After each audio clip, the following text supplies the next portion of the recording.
તો રામ રામ બધા ખેડૂત ભાઈઓને. આપણી આ યુટ્યુબ ચેનલ જય ખોડિયા ફર્ટિલાઇઝરમાં હું આપનું હાર્દિક સ્વાગત કરું છું. આજે હું આપણા માટે લઈને આવ્યો છું બાયોક્રોપ સાયન્સનું લેસન ટર્મ કે આનો વપરાશ કરવાથી આપણે શું ફાયદા મળશે, આનો વપરાશ ક્યાં ક્યાં આપણે કરી શકીએ, આનો વપરાશ કરવાથી આપણને મળતા ફાયદા શું છે. તો આપણે આના ટેકનિકલની વાત કરીએ તો પેટ્રોલિક 40%, ઇમિડાક્લોપ્રિડ 40%, ડબલ્યુજી ફોર્મ્યુલેશનમાં આપણે મળે છે. ડબલ્યુજી ફોર્મ્યુલેશન એટલે શું? વોટર ડિસ્પર્સિબલ ગ્રેન્યુલ, કે જે ઝીણી એવી સેવ જેવી મમરી જોવા મળે છે, ઝીણી એવી દાણાદાર મમરી સ્વરૂપમાં પણ તમને જોવા મળે છે. તો આપણે એ તો ડબલ્યુજી ફોર્મ્યુલેશન તો સાચું, એ આપણે કામ ક્યાં લાગે? આપણે ખેડૂતને એક જ આપણે એ વસ્તુ કામ ક્યાં લાગે?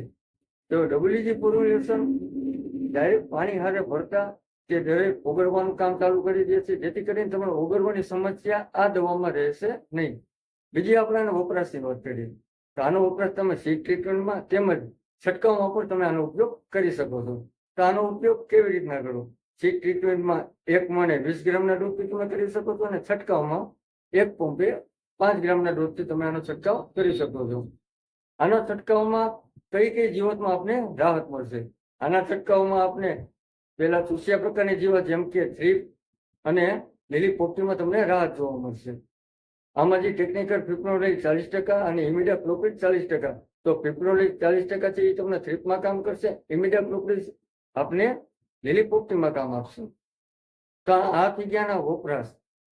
આના વપરાશ કર્યા પછી આપણે કેટલા દિવસ સુધીનું આનું પરિણામ મળશે? સીડ ટ્રીટમેન્ટમાં તમે આનો વપરાશ કરશો તો તમને 30 થી લઈને 35 દિવસ સુધી તમને મૂંડામાં અને જમીનજન્ય જીવાતમાં રાહત જોવા મળશે. તેમજ આમાં આવે છે સિસ્ટમેટિક અને કોન્ટેક્ટ ઇન્સેક્ટિસાઇડ.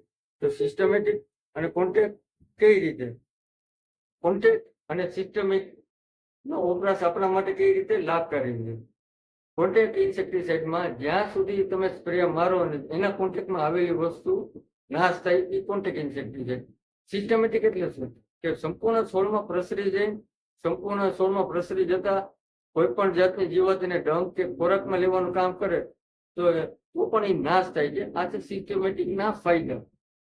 બસ, તો આજના વિડીયોમાં બસ આટલું જ.